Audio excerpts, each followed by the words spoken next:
बाजारातील एक दुकान. अर्थात दुकान तसं पाहिलं तर डेली नीड्सचं होतं. रोज माणसांच्या घरामध्ये लागणाऱ्या काही वस्तू, पदार्थ असं काही मिळण्याचं ते दुकान. त्या दुकानावरून एक लहान मुलगा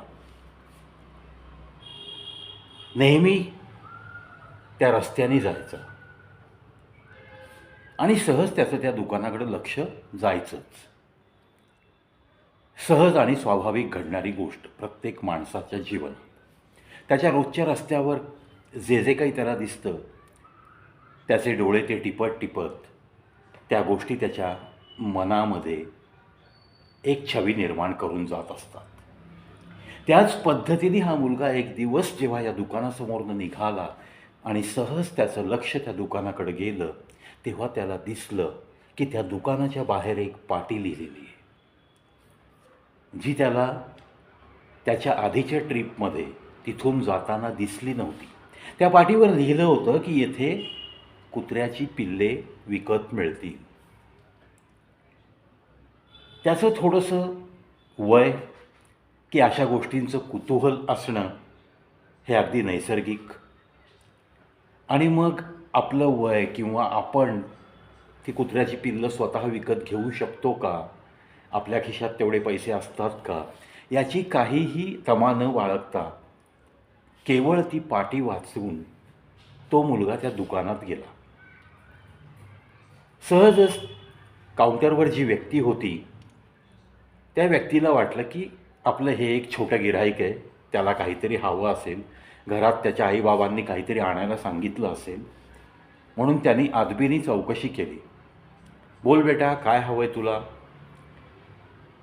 त्यांनी जेव्हा येथे कुत्र्याची पिल्ले मिळतील या पाटीकडं बोट दाखवलं, तेव्हा तो काउंटरवरचा तो मालक चकित झाला. त्या मुलाने विचारलं, कुठे आहेत ती पिल्लं? केवढ्याला एक पिल्लू आहे? तो व्यक्ती या प्रश्नाने भांबावून गेला. एकतर त्याला हे सगळं जे घडतंय ते अनपेक्षित होतं, कारण त्याला असं वाटलं होतं की घरात लागणारी एखादी वस्तू 5-50 रुपये देऊन त्याच्या आईबाबांनी त्याला दुकानात पाठवलं असावं. पण हा तर त्या पाटीकडं आपल्याला बोट दाखवतोय आणि विचारतोय की पिल्लू केवढ्याला? चला ह्याला भाव सांगण्यास काही हरकत नाही असं म्हणून त्यांनी त्या मुलाला सांगितलं, अरे पिलं जरा चांगल्या जातीची आहेत, ती महाग आहेत. काका, महाग असो किंवा काही असो, मी तुम्हाला फक्त किंमत विचारली आहे. केवढ्याला मिळेल पिल्लू? मला एक पिल्लू घ्यायचं आहे आणि मग त्याची किंमतही सांगा आणि मला ते पाहायला मिळेल का? मला आत्ता त्या पिल्लाला पाहायला आवडेल. त्याच्यातला असा काही इंटरेस्ट पाहून या व्यक्तीलासुद्धा कुतूहल वाटलं की किती या मुलाला या कुत्र्यांची आवड असावी. असा विचार करून त्यांनी एक त्याची नेहमीची शिट्टी वाजवली. ती शिट्टी ऐकताच त्या पिल्लांची आई हळूहळू बाहेर आली. म्हणजे त्या दुकानाच्या दर्शनीय भागापर्यंत ती आली आणि तिच्या मागं आपसुकच 5 पिल्लं छानपैकी मऊ लुसलुशीत, छोटीशी, कापसासारखी भासणारी अशीच त्या मुलाला वाटली. ती 5 पिल्लंसुद्धा त्या आईच्या मागं दुडूदुडू धावत आली. पण ही सगळी 5 पिल्लं बघून त्याच्या चेहऱ्यावर जरी खुशी दिसली, तरीही त्याचं लक्ष मात्र त्या आईच्या मागं, या 5 पिल्लांच्या मागं खुरडत खुरडत चालत येणाऱ्या 6व्या पिल्लावर या मुलाची नजर स्थिरावली. आणि या दुकानदाराची आणि त्या मुलाची नेमकी त्याच क्षणी नजरानजर झाली. म्हणजे त्या लंगडत येणाऱ्या पिलाकडं पाहत या मुलाने मालकाकडं पाहिलं. मालकाने एव्हाना या 5 पिलांच्या कोणतंही पिलू घ्या, 3000 रुपयाला एक पिलू असा त्यांनी भाव सांगितला. पण हा मुलगा हाटून बसला. त्याने खिसा चपापला. खिशामध्ये झाडून त्याच्या 50 रुपये निघाले.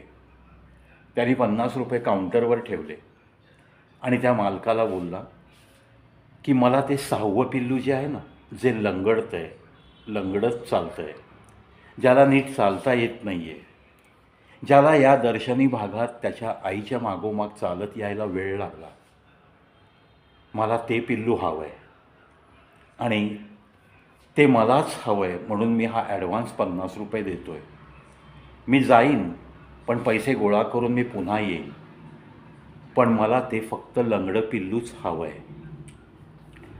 तेव्हा त्या मालकाला मोठं आश्चर्य वाटलं की हा मुलगा धडधाकट 5 पिल्लं सोडून, त्यापैकी एखादं घ्यायचं सोडून, हे लंगडं पिल्लूच हवं आहे असा तो आग्रह का धरतोय. म्हणून त्यांनी त्याला समजावून सांगण्याचा प्रयत्न केला. हे बघ, एकतर हे पिल्लू लंगडं आहे, त्याला नीट चालता येत नाही, आणि मग चालता येत नाही त्याच्याबरोबर तू कसा काय खेळणार, तू त्याला कसा सांभाळणार, असा प्रश्न त्या मालकाने या छोट्या मुलाला विचारताच हा मुलगा त्याला म्हणाला, तो प्रश्न माझा आहे, तुम्हाला पिलू फक्त विकायचं आहे आणि मी विकत घेणार आहे. मला आत्मविश्वास आहे की मी याला सांभाळू शकतो. मग यात तुम्हाला कोणती अडचण आहे? पहा, एक छोटा मुलगा असं काही बोलेल हे ध्यानी मनीसुद्धा त्या मालकाच्या नव्हतं, पण त्याला हे ऐकावं लागलं. त्यानंतर त्याने खोलात जाऊन प्रश्न विचारला, अरे पण ही सगळी 5 चांगली पिलं, यातलं एखादं घ्यायचं गोंडस पिलू, तू पैसे तर आणणार आहेस, मग चांगलं पिलू का घेत नाही आहेस? तेव्हा त्याने त्या मालकाकडं पुन्हा एकदा पाहिलं आणि मग स्वतःची पॅन्ट थोडीशी वर केली आणि त्याने त्या मालकाला आपला एक वाकडा पाय आणि त्याला लावलेला स्टीलचा रॉड दाखवला. तो मालक चाट पडला आणि मग तो मुलगा बोलला की मला तर कुठं नीट चालता येतंय, पण म्हणूनच मला त्याच्या वेदना कळत आहेत, त्या संवेदना माझ्या मनापर्यंत पोहोचत आहेत आणि त्याला समजून घेणारं कोणीतरी हवं आहे, अदरवाईज त्याचं जीवनमान खुंटेल. आणि त्याला समजून घेण्याइतकी कुवत माझ्यात नक्की आहे, कारण मी पण त्याच्यासारखाच आहे आणि मला गरज असते ती समजून घेणाऱ्या माणसाची, एवढं मला नक्की कळतं. त्यामुळे जे समजून घेतात, ज्यांना माझ्या वेदना कळतात, ज्यांना थोडंसं संवेदनशील मन आहे छाताडामध्ये, अशा व्यक्तीच माझ्याकडे सहानुभूतीने बघतात. आणि सहानुभूतीमध्ये जगातली सर्वात मोठी शक्ती असते असं माझे आईबाबा म्हणतात. म्हणूनच काका, मला ते लंगडं पिल्लूच घ्यायचं आहे, हे 50 रुपये ॲडव्हान्सचे राहू द्या. त्या दुकानदाराला जगामध्ये कोणत्याही शाळा कॉलेजमध्ये शिकवली जात नाही ती शिकवण हा छोटा मुलगा देऊन गेला. तो सांगून गेला की संवेदनशीलता मनात ठेवून किती सुंदर जगता येतं आपल्याला, आणि एखाद्याची वेदना आपल्याला जर समजत असेल तर ती समजून घेऊन जगण्यासाठी पुढचं पाऊल टाकायला कुठल्या शाळा कॉलेजमध्ये जाऊन शिकावं नाही लागत. ही सहानुभूती दाखवण्याची प्रवृत्ती, ही एखाद्याच्या विषयी सहानुभूती मनात निर्माण होणं, याच्यासाठी वेगळं मन लागतं आणि ते मन माझ्याकडं आहे.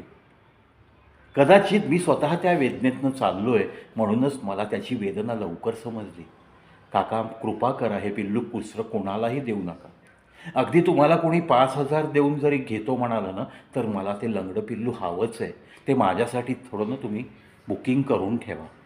हे 50 रुपये आहेत, मी आईबाबांशी बोलेन आणि उरलेले पैसे घेऊन या पिल्लाला 1-2 दिवसात नक्की घेऊन जाईन. गोष्ट साधीशी वाटते, पण कोणीतरी एक तानाजी घाडगे नावाच्या व्यक्तीची ही काहीतरी एक पोस्ट आहे, ती वाचनात आली. पण ह्याच्यातून एक सामाजिक संदेश खूप सुंदररित्या सांगितला गेला आहे. अपंगांकडे बघण्याचा आपला, तुमचा, आमचा दृष्टिकोन हा अशा पद्धतीने सहानुभूतीपूर्वकच असला पाहिजे. मग एखादा अंध व्यक्ती तुमच्या सहवासात आला तरी त्याच्याविषयी तुम्हाला मित्रता वाटली पाहिजे. एखादा लंगडा व्यक्ती आला, एखादा पायाने पोलिओग्रस्त आला, एखाद्याला काहीही ऐकू येत नाही, बोलता येत नाही, मूकबधीर आला, तर त्याच्या वेदना तुमच्या मनापर्यंत पोहोचल्या पाहिजेत आणि मग त्याच्या अनुषंगाने त्याच्याशी तुम्हाला संवाद साधावासा वाटला पाहिजे, त्याच्याशी मित्रता करावीशी वाटली पाहिजे, त्याच्याविषयी तुमच्या मनात सहानुभूतीचा पाझर नक्कीच पाझरला पाहिजे. असा हा मौलिक संदेश एक समाजामध्ये एक चांगले विचार रुजवण्यासाठी अतिशय उपयुक्त वाटला आणि म्हणूनच हा व्हिडिओ खास माझ्या चॅनलवर. लिखने वाले को तहे दिल से नमन करता है ये प्रवी. मित्रांनो, तुम्हाला ही छोटीशी कहाणी आणि त्याद्वारे मिळालेला संदेश कसा वाटला मला सांगायला विसरू नका. पाहत रहा, ऐकत रहा कविप्रवी शो यूट्यूब चॅनल. 9110 व्हिडिओंचा टप्पा आपण पार केलेला आहे आणि केवळ केवळ तुम्ही लोकांनी प्रेम दिलं म्हणूनच ही ताकद मला मिळत राहते आणि मी हे चालण्याचं बळ जे काही मला मिळतं आहे त्याचं credit definitely it goes to you only. All subscribers, thanks a lot for being with me in such a long journey since last 5 years and 9 months. Please be with me. ये सफ़र ऐसे ही जारी रहेगा.